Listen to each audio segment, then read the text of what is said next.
Passagem das Escrituras Sagradas para a qual eu gostaria de chamar a sua atenção nesta tarde se encontra aqui na carta do apóstolo Paulo aos Romanos, no capítulo 1. Nós leremos versículos de número 16 ao versículo de número 17. Abra comigo em Romanos, capítulo 1, versículo 16 e 17, estas palavras de Paulo pelo Espírito. Porque não me envergonho do Evangelho de Cristo, pois é o poder de Deus para a salvação de todo aquele que crê, primeiro do judeu e também do grego, porque nele, no Evangelho, isto é, se descobre a justiça de Deus de fé em fé, como está escrito, mas o justo viverá pela fé. O título desta mensagem nesta tarde é Descobrindo o Evangelho do Senhor Jesus Cristo. Bem, este texto da Palavra de Deus, ele apresenta o significado do Evangelho do Senhor Jesus Cristo. Ele é um daqueles muitos textos da Palavra de Deus que você pode acessar como você acessa um dicionário em busca de uma definição. Aqui está a definição do que seja o Evangelho.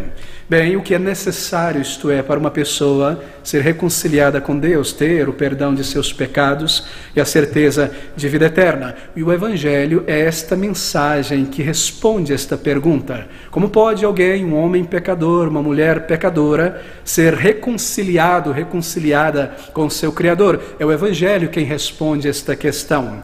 E se você é uma pessoa nesta tarde que está buscando a Deus de uma maneira pessoal, individual, se você está buscando conhecer o perdão de Deus, um relacionamento com Deus, a salvação, então aqui está um texto da Palavra de Deus que explica o Evangelho, que revela o caminho de reconciliação com Deus, o caminho de perdão, o caminho de salvação. Bem, queridos amigos, nós estamos aqui na carta do apóstolo Paulo aos Romanos, uma carta que Paulo escreveu ao povo de Deus, aos cristãos da cidade de Roma. Por isso, Romanos, bem, Paulo, escrita por aquele grande apóstolo, o Senhor Jesus Cristo. Provavelmente esta carta foi escrita por volta do ano 55, 57 do primeiro século, poucos anos antes do martírio do apóstolo Paulo, ali mesmo naquela cidade de Roma. Bem, mas quem foi Paulo? Ele se apresenta no versículo 1, ele diz: Paulo, servo de Jesus Cristo, chamado para apóstolo, separado para o Evangelho de Deus. Bem, este é Paulo, mas Paulo é o seu nome após a sua conversão. O seu nome antes da conversão era Saulo, Saulo de Tarso. Este era o homem antes da conversão, antes de conhecer o Senhor Jesus Cristo, um judeu, um membro da seita dos fariseus, um homem, na verdade, um jovem Paulo quando foi convertido, mas um indivíduo altamente versado na religião judaica, um indivíduo que cumpria todos aqueles requerimentos minuciosos daquelas leis, isto é, daquele apêndice de lei que os fariseus e os saduceus adicionaram aos 10 mandamentos e à lei moral de Deus. Era um homem dedicado à sua religião, tão dedicado, tão zeloso em sua religião, que quando ele encarou aquela seita dos nazarenos, isto é, os seguidores de Jesus Cristo, ele colocou a sua vida para perseguir aqueles homens e se dedicou a perseguir aqueles crentes. Bem, uma pessoa de alto escalão intelectual, o apóstolo Paulo. Quando você lê os textos, as cartas do apóstolo Paulo, você fica admirado. Um homem de uma capacidade invulgar. Um homem que conhecia várias línguas, o latim, o grego, o aramaico, o hebraico. Um homem que conhecia os poetas gregos, os filósofos gregos, romanos também. Um indivíduo formado em uma academia greco-romana em Tarsus. Um exímio orador, conhecedor de tantas coisas, mas que apesar de tudo isso, era um homem cego para o conhecimento básico de Deus, e um perseguidor do cristianismo, apegado a um sistema religioso morto, um sistema religioso baseado em obras, exercícios religiosos para agradar a Deus. Um homem que se dedicou com intensidade a esses exercícios religiosos, mas um dia um homem que teve um encontro pessoal com o Salvador. Um encontro que abriu seus olhos, que o fez ver a sua ignorância de Deus e o levou ao abatimento espiritual, ao arrependimento de seus pecados, ao perdão e à salvação. E você sabe então que depois da sua conversão, como este homem, ele foi comissionado pelo próprio Senhor Jesus Cristo para tomar esta mensagem do Evangelho e levá-la por toda a Europa e por tantos lugares. Um homem chamado por Deus e ajudado pelo Espírito, então, plantou tantas igrejas, guiado pelo Espírito Santo de Deus, pregando o Evangelho, sofrendo em seu corpo, em sua mente, a perseguição por este glorioso Evangelho, levando a palavra por tantos rincões. E então, vários anos após a sua conversão, Paulo escreve esta carta às igrejas que estavam na cidade de Roma. Bem, não fora Paulo quem fundara aquela igreja, foram outros. Mas em Roma todos conheciam a fama do apóstolo Paulo, que dedicava, junto com aquele grupo de companheiros, as suas vidas para espalhar a fragrância de Cristo, o Evangelho da graça redentora ao mundo politeísta, pagão, que jazia em trevas. E assim Paulo escreve àqueles irmãos, e aqui em sua carta, nos primeiros versículos, nesse primeiro capítulo, o que ele faz é manifestar o seu desejo de visitar aquela igreja, de conhecer os romanos, a igreja do Senhor Jesus Cristo, no centro intelectual, no centro de poderio de todo o império, de toda a nação, de toda a antiguidade, ali em Roma, crentes, o Evangelho alcançou aquela nação, e Paulo desejava muito conhecer aqueles irmãos, ensiná-los grandes coisas também. E é o que nós lemos no versículo 11, porque desejo ver-vos, para vos comunicar algum dom espiritual, a fim de que sejais confortados, e também ele fosse confortado junto com aqueles irmãos. E assim, depois dessas saudações, nós estamos seguindo aqui a introdução do texto, Paulo, depois de demonstrar o seu afeto por aqueles irmãos, ele começa a falar sobre algo de grande, de gigantesca, monumental importância para a sua vida e a sua mensagem. Está aqui nesse versículo 16 e 17, ele fala sobre o poder do Evangelho para salvar pecadores. Poder esse, queridos amigos, que ele próprio experimentou em sua vida. Poder que o salvou da condenação, do inferno, de uma vida vazia, de uma vida aprisionada a uma religião de obras que não pode trazer salvação. O poder de Deus que um dia, no caminho para Damasco, buscando crentes, cristãos, para trazê-los arrastados para Jerusalém diante do Sinédrio, um poder que o encontrou naquele caminho e o derrubou literalmente do cavalo do seu orgulho, no pó do arrependimento, aos pés do Senhor, do próprio Senhor ressurreto, o Salvador, o Senhor Jesus Cristo, o poder de Deus que o libertou da ignorância religiosa. E se há uma ignorância terrível, é a ignorância religiosa, a ignorância sobre Deus, a ignorância sobre o caminho de salvação, não conhecer o Criador, não conhecer o seu perdão, estar preso a uma religião de obras. Ali ele foi liberto, e ele fala então nestes versículos sobre o poder de Deus, o poder do Evangelho, e diferente de outras pessoas da sua época, de outros judeus da sua época que se envergonhavam de falar abertamente do Evangelho de Cristo a outras pessoas, bem, Paulo não se envergonha do Evangelho. Porque não me envergonho do Evangelho de Cristo, pois é o poder de Deus para a salvação de todo aquele que crer. Poder do Evangelho. Ele chama aqui este Evangelho, é maravilhoso, de o Evangelho de Cristo Jesus. As boas novas a respeito do Senhor Jesus Cristo, o Evangelho de Cristo Jesus, porque não me envergonho do Evangelho de Cristo. E todas as vezes que Paulo ouvia este nome, ele sentia algo do amor de Deus por ele, como o Senhor Jesus Cristo apareceu a ele naquele caminho a Damasco. Porque não me envergonho do Evangelho de Cristo, do meu Salvador, daquele que apareceu a mim e eu o conheço e me salvou. Que palavras!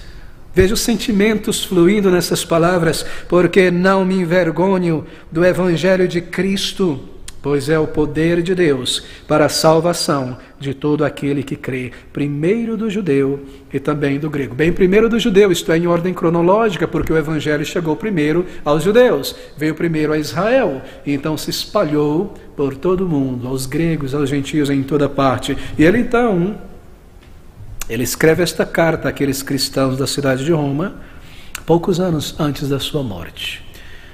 Ele haveria de morrer, ser martirizado por Nero ali naquela cidade de Roma. Ele foi recebido por aqueles cristãos. Você sabe como ele foi aprisionado, levado de Jerusalém debaixo daquela acusação dos judeus, mas por ser um cidadão romano tinha o direito de ser julgado. Assim ele apela a César, a corte suprema, ao supremo tribunal da época, assim por dizer. Ele é levado para Roma e ali ele é condenado, mas antes desse período ele aluga uma casa, um cárcere privado, e ali ele recebe pessoas para pregar o Evangelho da graça redentora. Mesmo antes da sua morte, morte, sabendo, sentindo que se aproximava, ele não se envergonhava do Evangelho de Cristo Jesus, o Salvador, e o pregou até o final. E ele fala sobre estas coisas, e ele escreve a respeito disso. E então ele chega neste ponto do versículo 16, e é o que nos interessa nesta tarde, onde ele passa, antes de várias doutrinas, a explicar algo fundamental em toda a palavra de Deus, o que é o Evangelho.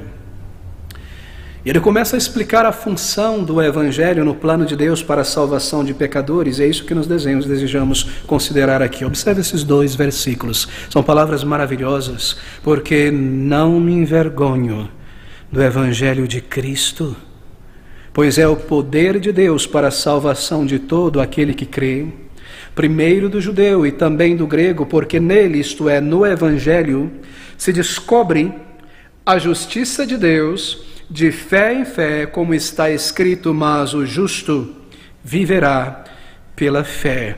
Nele, no Evangelho, versículo de número 17, se descobre a justiça de Deus. Ele diz, e eu peço que você observe o raciocínio. É maravilhoso, queridos, porque é tão simples. Sabe qual é a nossa dificuldade?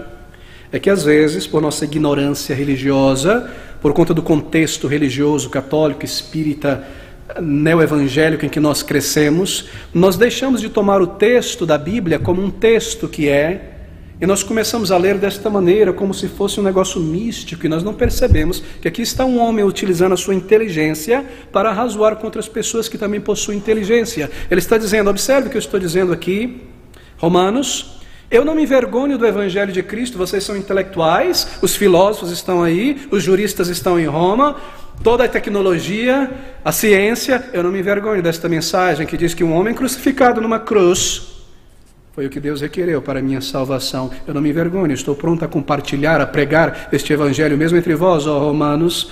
Por quê? Porque este Evangelho, ele revela algo que o homem por si mesmo não conhece. Este Evangelho é uma mensagem que tira o lençol, que tira a toalha e revela algo que não está claro à razão humana, a menos que seja revelada por Deus ao homem. O Evangelho revela uma verdade que o homem por si mesmo não pode compreender, não consegue atingir pelo seu raciocínio silogístico. Por isso que eu não me envergonho, porque é uma mensagem que está acima de todos os sistemas de pensamento. Eu estou pronto a pregá-la entre vós, porque eu não me envergonho do Evangelho. Observe agora o raciocínio, porque nele se descobre a justiça de Deus. No Evangelho, Paulo está dizendo, nós descobrimos algo que nós não sabíamos antes, que Deus precisou enviar o seu Filho amado a este mundo para a salvação. E nós descobrimos algo que entre os pagãos parece ser impossível de compreender, que Deus é justo e Deus é santo, Deus é reto, Deus é perfeito, porque no Evangelho se descobre a justiça de Deus. A justiça de Deus, que Deus é justo, Ele é reto. Deus é reto em todo o seu ser, em todas as suas declarações, em todos os seus atos. Não há injustiça em Deus. Deus não é como os deuses do panteão romano, greco-romano, pessoas cheias de coisas humanas, de inveja, de ciúme, de traição, como nós aprendemos, não é, sobre o panteão romano. Não, Deus não é assim. O Evangelho revela que Deus é justo, Ele é reto. Há retidão em Deus, não há injustiça em Deus. Deus é perfeito em todo o seu ser, em todas as suas declarações, em seus atos. Não há maldade, não há tortura na pessoa de Deus. E assim um homem ou uma mulher pecador, injusto, imperfeito em seu caráter, não pode entrar na presença deste Deus santo. O Evangelho revela isso. Algo que a religião pagã não revela. A menos que seja uma pessoa justa, reta, para entrar em um relacionamento com Deus, o Evangelho revela que pessoas injustas, tortas, pecadores como nós, não podemos ter um relacionamento com Deus, a menos que Ele nos torne pessoas justas e perfeitas. As trevas são banidas diante da luz. Esse é o raciocínio do apóstolo Paulo. Então o Evangelho, e nós estamos lidando com o que é o Evangelho, descobrindo o Evangelho. O Evangelho é uma mensagem que revela primeiramente ao ser humano, observe, que Deus é justo. Não há imperfeição em Deus, nenhum mal. Ele nada fez de modo imperfeito. Deus não é o autor do mal ou do pecado. Ele não tem qualquer relacionamento com o pecado senão um relacionamento de juiz. Deus deve ser justo, querido amigo, porque Deus é santo. E a justiça de Deus é uma manifestação da sua santidade. Oh, se somente nós pudéssemos compreender sobre a santidade de Deus, nós não precisaríamos de livros de teologia sistemática e de pessoas vindo arrastar para a igreja. Se simplesmente nós pudéssemos observar e compreender que esse Deus que trouxe todas as coisas à existência, Ele é um Deus santo, um Deus perfeito, nós, por nós mesmos, nos aproximaríamos como que tateando pelo escuro, buscando conhecer este Deus, abrindo a sua palavra, ouvindo a sua voz, porque nós reconheceríamos que nós somos pecadores diante de um Deus santo. Mas o fato é que nós fugimos dessa realidade, e então vem o Evangelho e revela essa verdade. Pense sobre a santidade de Deus. A Bíblia declara que Deus é santo, santo, santo, santo. E nós empurramos de lado esta verdade, não é? Nós empurramos continuamente de lado esta verdade, porque ela nos constrange. Às vezes, mesmo como crentes, no lugar de declarar como a Bíblia declara, santo, santo, santo, nós preferimos resumir, dizer, Deus é 3 vezes santo. Simplesmente para não declarar forçosamente que Ele é santo, santo, santo. Parece que algo em nós, querido, isso é o pecado, que nos afasta da santidade de Deus e nos leva a construir a ideia de um Deus que recebe e aceita todo tipo de coisa, contanto que nós não cometamos crime, tudo está bem para Ele. Deus é santo. Pense sobre a santidade de Deus. Na Bíblia, há mais menção sobre a santidade de Deus do que qualquer outra de suas características ou atributos. Se você pensar sobre a santidade de Deus, não pense sobre um atributo apenas. Pense sobre a santidade de Deus como uma espécie de áurea que cobre todos os atributos de Deus, como uma luz que emana de todos os atributos de Deus. Essa é a santidade de Deus. De maneira que a justiça de Deus é santa, o amor de Deus é santo, a sabedoria de Deus é santa, Ele é santo em todos os seus atributos. E a santidade de Deus, esta glória que emana da sua pessoa, das suas declarações, de todos os seus atributos. A santidade de Deus se manifesta em sua lei, por exemplo, e essa lei proíbe o pecado em todas as suas variantes. E assim, sendo Deus santo e justo, Deus odeia o pecado. E porque Deus é justo, Ele deve julgar. Não é terrível dizermos o tempo todo, Deus é justo, em relação à nossa vida longe de Deus. Eu não roubei, eu não matei, Deus é justo, Ele não vai me lançar no inferno, mas porque Deus é justo, Ele deve julgar, Ele deve estabelecer um tribunal, Ele deve sondar o coração, Ele deve trazer à luz da realidade tudo o que nós somos, segundo as suas declarações. Deus é justo, Ele deve julgar. Uma pessoa que não foi salva, uma pessoa que não buscou a Deus em arrependimento, uma pessoa que é meramente um religioso, uma religiosa, não crê realmente na santidade de Deus, não é?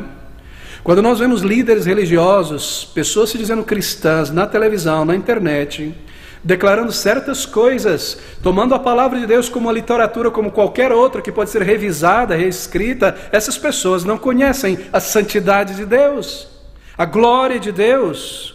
Uma pessoa que diz crer em Deus, mas que vive uma vida de rebelião contra Deus, uma vida guiada pelos seus próprios interesses pecaminosos, na verdade não crê na santidade de Deus, não conhece um Deus santo, um Deus glorioso. E no estado em que uma pessoa assim se encontra, ela consegue viver indo à igreja e ao mesmo tempo permanecer em seus pecados, porque não conhece a santidade de Deus, não conhece a justiça de Deus. Queridos amigos, esse foi o meu caso antes da conversão, na igreja, sempre na igreja, sentado ouvindo a palavra de Deus, e ao mesmo tempo vivendo os meus pecados, porque eu não conhecia a santidade de Deus. Eu não havia conhecido, encarado esta verdade na palavra de Deus, até que um dia, encarando esta verdade, como Paulo, eu fui derrubado do cavalo do meu orgulho, assim por dizer, no pó do arrependimento, pelo conhecimento da santidade de Deus, que é revelada no Evangelho. O Deus que muitos dos cristãos professos em nosso país dizem adorar é mais parecido com um avô indulgente, que tolera e fecha os olhos para os pecados dos pequeninos, que não se importa com a quebra de suas leis, conquanto que as pessoas não cometam crime, tudo pode.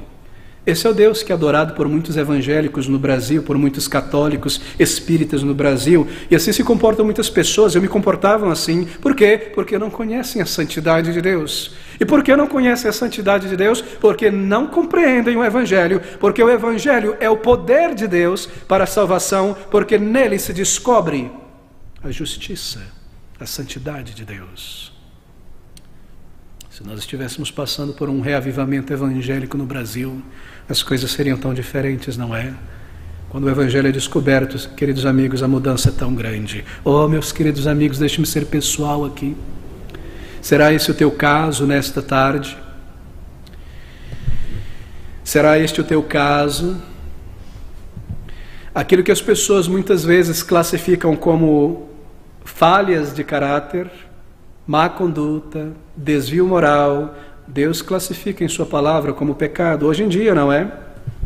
A ideia que nós temos e que é promovida como pecado parece se limitar praticamente àquilo que o mundo chama de crime.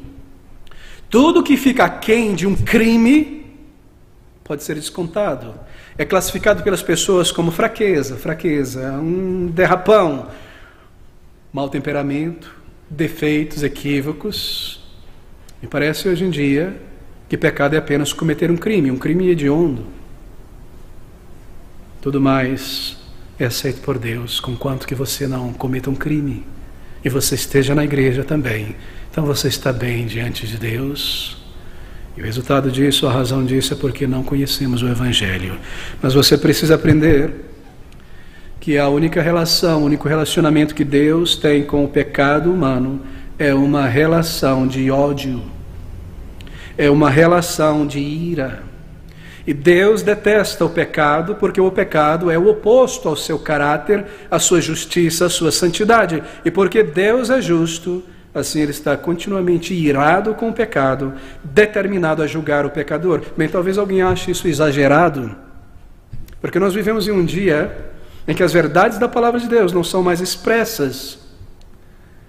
E alguém diga que eu esteja caricaturando a pessoa de Deus.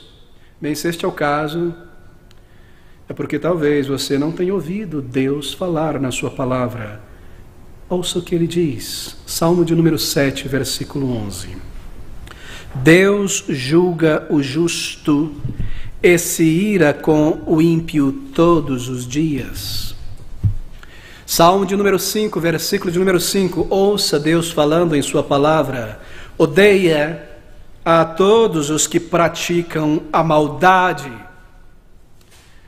É por isso que uma pessoa que ainda não se arrependeu diante de Deus, que não é convertida, não conhece a santidade de Deus, mas terá que conhecer a justiça de Deus em um dia de julgamento. E essa é a má notícia, queridos amigos. É a má notícia do Evangelho, perdão. Oh, queridos amigos, por que nós precisamos ser salvos? Salvos de quê? Salvo do quê?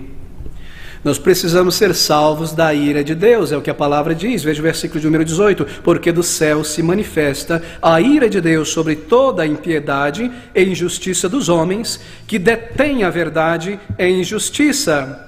Deus não está falando aqui de políticos, talvez tenha soado em tua mente. Observe novamente. Do céu se manifesta a ira de Deus sobre toda a impiedade e injustiça dos homens, que detêm a verdade em injustiça. Ele não tem em vista aqui políticos corruptos apenas, somos nós que detemos a verdade em justiça. Sabe qual é a ideia aqui? Nós conhecemos a verdade e nós suprimimos, nós retemos, nós abafamos dentro da consciência, nós escondemos.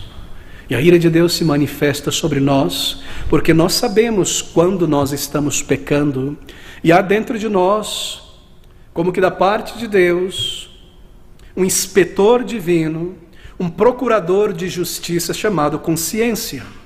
E todas as vezes que nós passamos por cima da lei de Deus, Este inspetor, ele toma nota e soa o alarme. Nós sabemos que nós estamos pecando contra Deus. Há um senso de culpa que é gerado com o pecado. E o que nós fazemos? Nós suprimimos, nós retemos, como diz o apóstolo Paulo, a verdade em injustiça, detemos, suprimimos, colocamos de lado para seguir em frente. E assim a ira de Deus, um Deus que é santo, um Deus que é justo e deve julgar, ela se revela do céu e se manifesta a ira de Deus sobre a impiedade. É por isso que a Bíblia diz que está determinado ao homem morrer uma só vez e depois disso o juízo. O Evangelho ensina que o homem precisa ser resgatado da culpa do pecado, e a culpa do pecado é o resultado das nossas ofensas contra Deus. A palavra de Deus diz que nós precisamos ser resgatados da poluição do pecado, a poluição que corrompe as nossas ações e escolhas. Todas as vezes que um pecado é cometido, ele gera algo, a poluição da natureza humana. A Bíblia diz que nós devemos ser resgatados, precisamos ser resgatados da escravidão do pecado. É por isso que nós não conseguimos vencer o pecado. Somos escravos do pecado.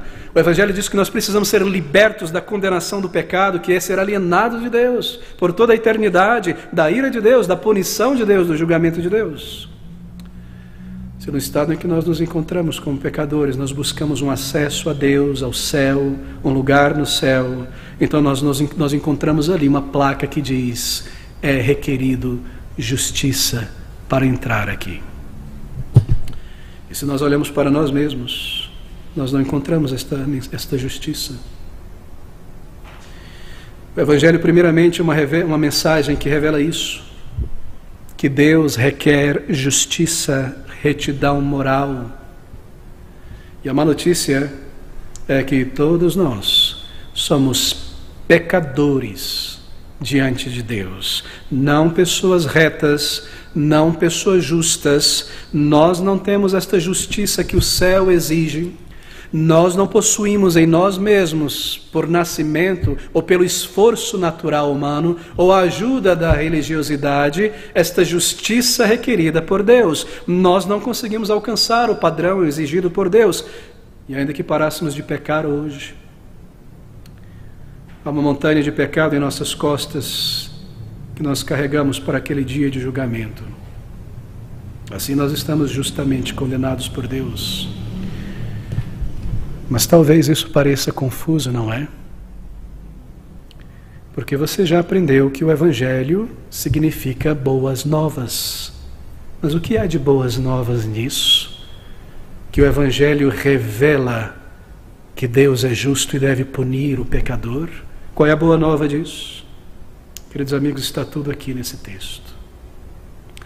Enquanto a palavra de Deus revela o nosso pecado e a ira de Deus contra o pecado, este Evangelho da graça redentora, ele descobre a maravilha do amor de Deus, ele revela o amor de Deus. Observe esse texto com calma, versículo 17.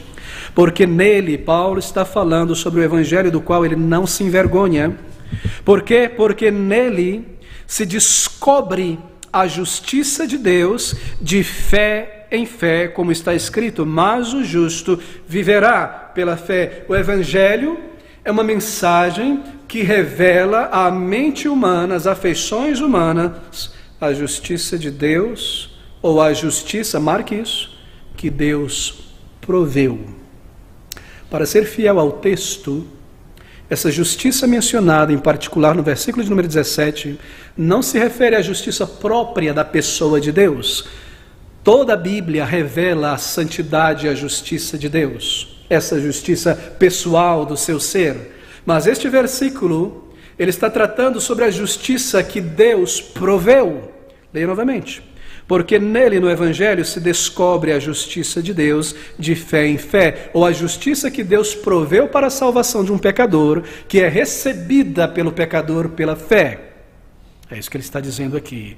Não é maravilhoso, queridos amigos, que o Evangelho revele aquilo que Deus proveu para um pecador miserável, condenado como eu? Você não perceberia a força e o poder desta verdade se eu não tivesse começado a falar sobre a lei e a justiça de Deus punitiva. Mas aqui está o remédio, aqui está o amor de Deus, aqui está a maravilha de Deus, que sendo tão santo, seja também tão misericordioso e tenha provido, revelado, estendido uma justiça que nós não temos, mas que nós necessitamos para entrar no céu, para entrar em sua presença. E quem revela estas coisas? O Evangelho. Porque nele se descobre a justiça de Deus, de fé em fé, a justiça que Deus ofereceu, para que, justificado, eu possa entrar na presença de um Deus justo e santo, e não ser condenado e banido da sua presença por toda a eternidade. Deixe-me tentar ilustrar isso.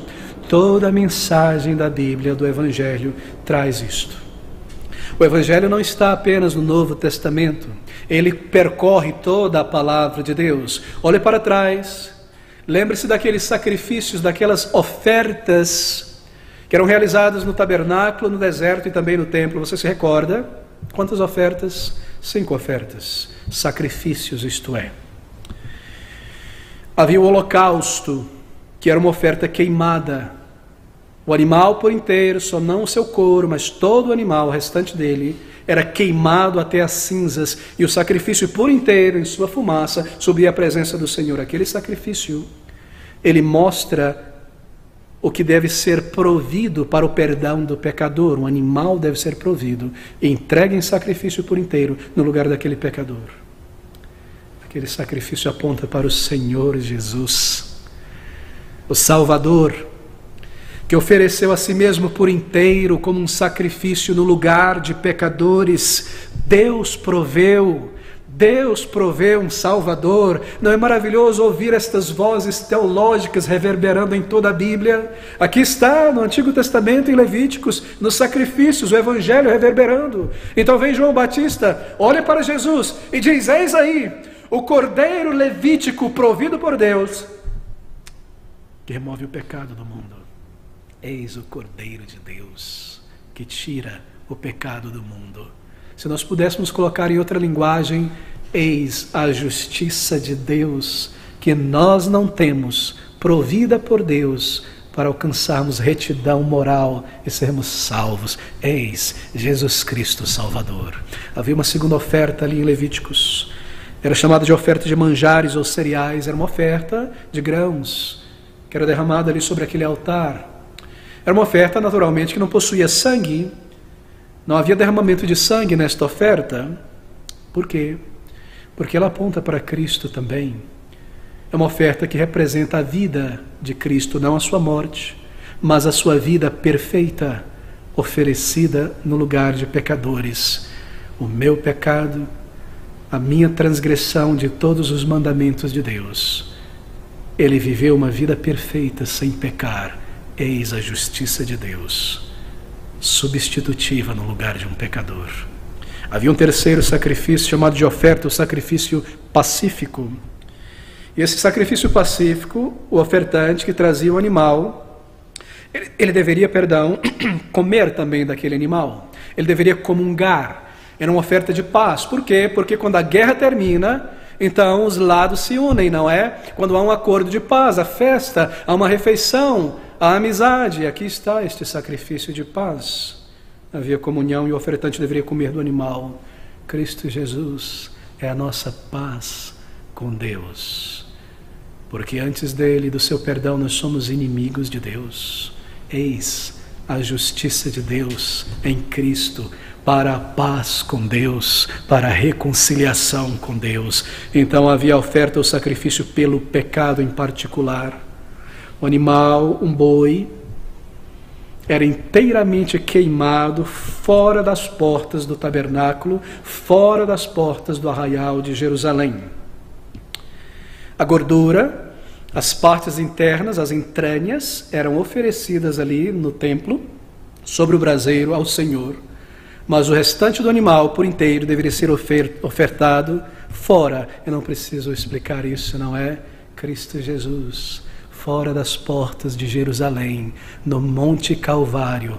Este sacrifício aponta para o Salvador, oferecendo a Deus as suas entranhas, o seu amor, a sua submissão, todo o seu ser sob o altar e o seu corpo fora do arraial.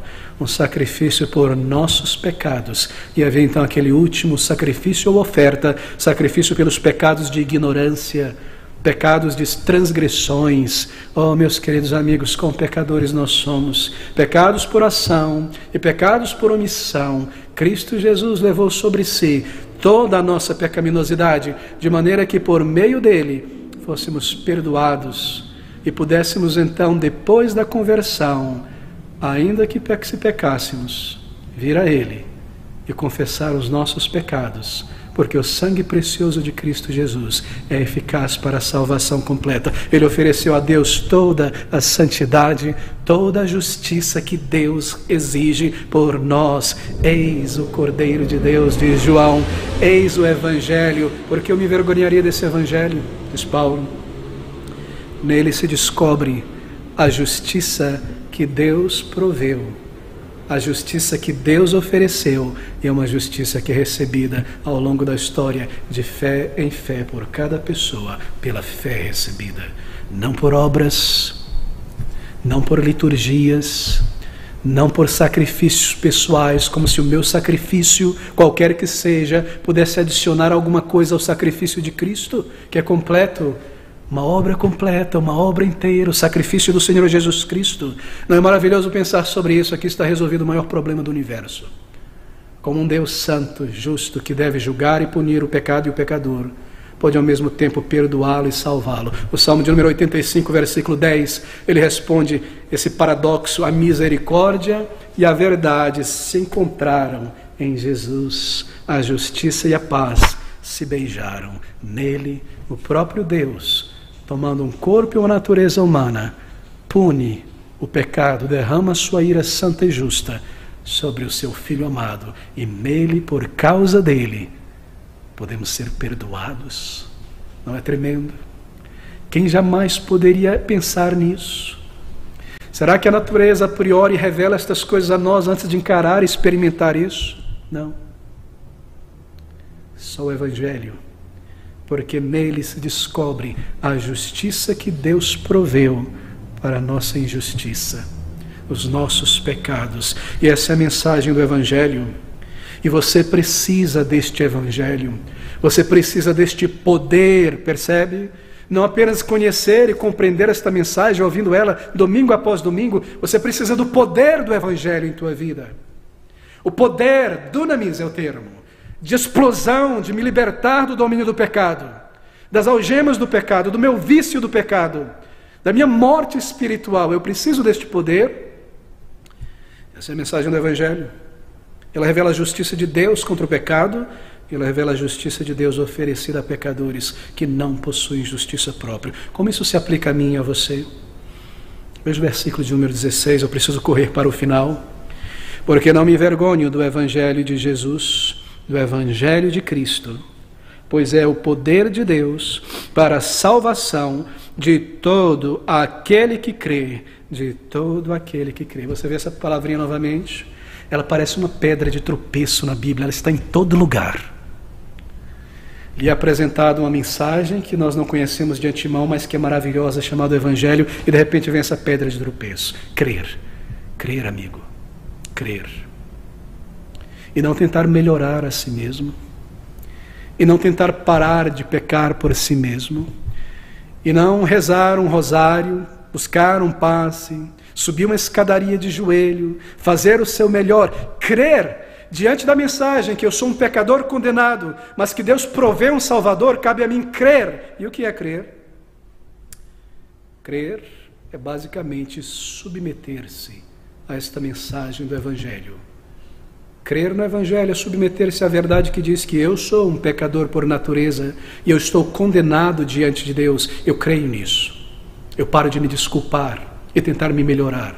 Crer é submeter. E eu creio que Cristo Jesus veio a este mundo no lugar de um pecador como eu. E porque o seu sangue precioso, a sua vida derramada, os seus méritos alcançados são tão eficazes e aceitos pelo Pai, eu posso vir agora ao Pai por meio de Jesus e eu venho como um pecador arrependido. Crer é agir, crer é se submeter. A justiça que recomenda alguém a Deus ela vem pela fé e não pela religiosidade. E essa justiça Deus proveu em Jesus Cristo. O que pode salvar uma pessoa da ira de Deus contra o pecado? Deixe-me lhe dizer o que não pode. Nós não podemos salvar a nós mesmos, tentando fazer o nosso melhor. A religião não pode nos salvar. Eu me refiro ao sistema, à estrutura da religião, porque ela não limpa o pecado, nem alcança a justiça de Deus, que é necessária. Confessar o teu pecado a um outro homem pecador com um uniforme religioso não perdoa o teu pecado. Somente Deus tem o poder. Aquele homem pode colocar para fora palavras: perdoados estão os teus pecados, mas é uma mentira, é um engodo, você permanece em teu pecado. Somente o Evangelho tem este poder, e receber este perdão é por meio da fé, de fé em fé, crendo: eu venho como eu estou, eu encaro que eu sou um pecador, eu encaro que Deus é justo em me condenar e me lançar no inferno, e eu encaro esta verdade que Ele provê um Salvador, e crendo nisso e nisso somente pela fé, eu sou salvo. É por isso que nós somos salvos pela fé somente. Mas esta fé não é uma fé isolada, é uma fé que se apega a Cristo, porque Ele é a justiça de Deus, não os sacramentos, não as minhas boas obras, não o meu melhor esforço, porque não me envergonho do Evangelho de Cristo, pois é o poder de Deus para a salvação de todo aquele que crê. Deixe-me tentar concluir. Houve um homem, há mais de 5 séculos atrás, na Alemanha. Não era Alemanha, era um condado.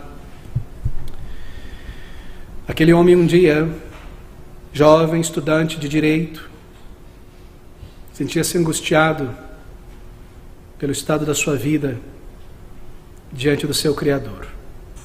Todavia, criado numa família abastada, seu pai desejava que fosse um advogado, ele desejava também, ele queria seguir esta carreira, estava estudando para isso. Um dia, voltando para casa, em seu cavalo, uma tempestade terrível no seu caminho alcança, terrível, como essas que nós vemos aqui em São Paulo. E um relâmpago cai a pouca distância do seu cavalo, e ele grita imediatamente do profundo do seu ser: Santa Ana, me salva, eu serei um monge. Santa Ana, Martinho Lutero. Ele volta para casa, pensa sobre isso, diz aos seus pais que deveria deixar a faculdade de Direito e se entregar ao monastério e à vida religiosa, e assim ele se tornou um monge. Por toda a sua vida, naquele monastério, por anos e anos a fio de sinceridade religiosa, ele tentou no seu esforço oferecer a Deus a sua própria justiça, o seu esforço. Ele nos diz que ele flagelava a si mesmo. Chegava a cair no quarto e se acordado de manhã de tantas dores. E usava aqueles cinturões de couro para se machucar e se ferir com espinhos.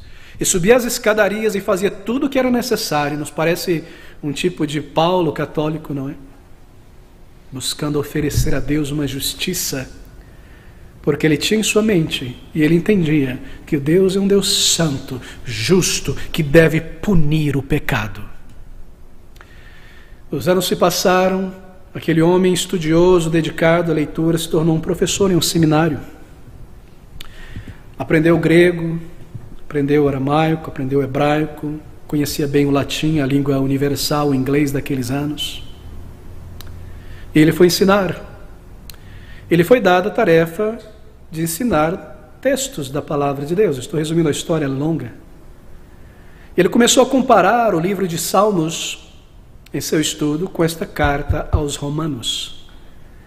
Em um determinado momento ele chegou em seu estudo, Martinho Lutero, a este versículo: porque não me envergonho do Evangelho de Cristo, pois é o poder de Deus para a salvação de todo aquele que crê. Debaixo de uma luz de vela, preparando-se à noite para a sua lição no dia seguinte no seminário, ele estudava: porque nele, no Evangelho, se descobre a justiça de Deus de fé em fé, como está escrito, mas o justo viverá pela fé. Ele estava lendo isso em uma Bíblia latina. E a tradução latina não é precisa aqui.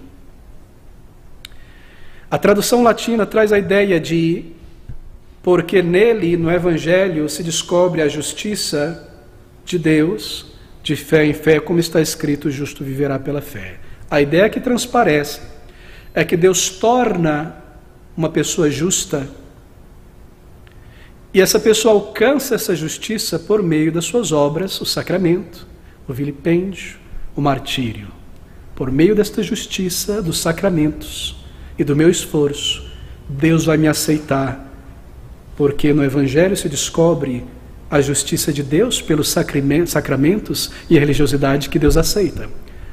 E aí, tendo lido isso, entendido essa compreensão católica, ele pega o seu Novo Testamento, um presente de Erasmus, um estudioso holandês que estava recolhendo os manuscritos, reunindo para organizar a impressão nas línguas europeias do Novo Testamento.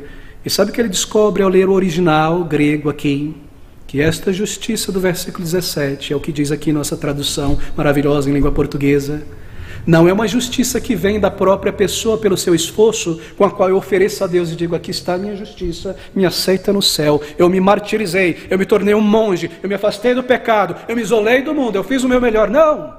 Essa é uma justiça que Deus dá ao homem, que vem dele, quando Deus o declara justo, porque ele abraçou pela fé a justiça que Deus proveu para ele, Jesus Cristo, pela fé. E naquele momento, foi como ele nos diz, foi como se o céu se abrisse.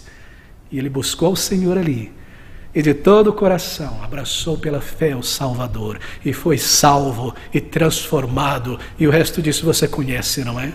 É o poder de Deus. E pela mensagem pregada por ele, tantos outros homens e mulheres naquele período, por cartas, por escritos, e aquelas teses na porta daquela igreja, o poder deste evangelho se espalhou pelo mundo e chegou a você e a mim neste lugar, neste país do Piniquim. Acaso não é o poder do evangelho que faz estas coisas, querido amigo? O evangelho é o poder de Deus para todo aquele que crê, para todo aquele que exerce fé. Você percebeu o raciocínio? Não é para a salvação de todas as pessoas, não. Você percebeu o condicional? É um estudo simples de sintaxe aqui, não é? Veja novamente. Pois é o poder de Deus para a salvação de todo aquele que crê. Quem são estes que creem? São esses que se submetem a esta mensagem. Você é um pecador desgraçado. Isso te ofende? Essa é a ofensa da cruz. Eu sou um pecador miserável. Isso te ofende, querido amigo? Então não é para você este evangelho, porque esta é a mensagem da palavra de Deus. Ou você se submete a ela, ou você continua perdido. Pense sobre o maior de todos os versículos na palavra de Deus, maior no sentido de ser conhecido, que Deus amou o mundo de tal maneira que enviou, proveu uma justiça, o seu Filho amado, para que todo aquele que nele crê não pereça, mas seja salvo. Aquele que não crê, versículo 18 diz o quê? Já, agora, está condenado. Pobre, miserável, cego, sujo, imoral, indecente, nu, moralmente falando diante do nosso Criador. Acaso ele irá receber no lugar o meu rosário, as cicatrizes na minha costa e nos meus joelhos, o tanto de santinho de imagens eu tenho em casa, a minha própria justiça? Se eu trago a Deus a minha justiça, eu digo para Deus, eu desprezo a justiça do teu Filho. Eu lanço fora o sangue vertido na cruz. É incompleto, é necessária a minha parte. Não, querido amigo, ouça novamente este evangelho da graça redentora, porque não me envergonho do evangelho de Cristo. É o poder de Deus para a salvação de todo aquele que crer. Crer é reconhecer o teu estado diante de Deus.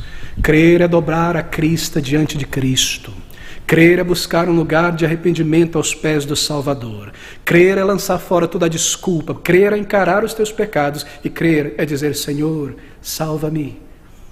Ou eu morrerei e eu serei condenado. Perdoa os meus pecados. Eu creio no que o teu Filho amado fez no lugar de um pobre pecador como eu. Eu venho a ti como eu estou. O poder do Evangelho, querido amigo, Eu poderia passar horas falando sobre isso, é maravilhoso. Mas seria como tentar explicar como é a vida no ar aberto a um peixe. A menos que você experimente este poder que vem na conversão, você permanece em teus pecados. Creia nesta tarde. Busque um lugar aos pés do Senhor em oração. Traga a Ele os teus pecados e confesse. Não importa a tua idade. Ele recebe meninos e meninas. Ele recebe idosos ao ponto de partir esta vida para a eternidade. Ele recebe qualquer pessoa. Por mais fundo que você tenha ido no pecado, o sangue de Jesus é poderoso para purificar e perdoar. Você crê nisso? Então busque ao Senhor. Se você o buscar assim, você saberá em tua vida esse poder, essa salvação. Ore a Ele, mesmo aqui neste lugar. Clame a Ele. Diga a Ele o teu pior. E peça a Ele que te salve. E Ele cumprirá a sua promessa. É tão simples, tão simples. Você o busca pela fé. Você o encontra pela fé. Você é salvo pela fé. E você é salvo para sempre.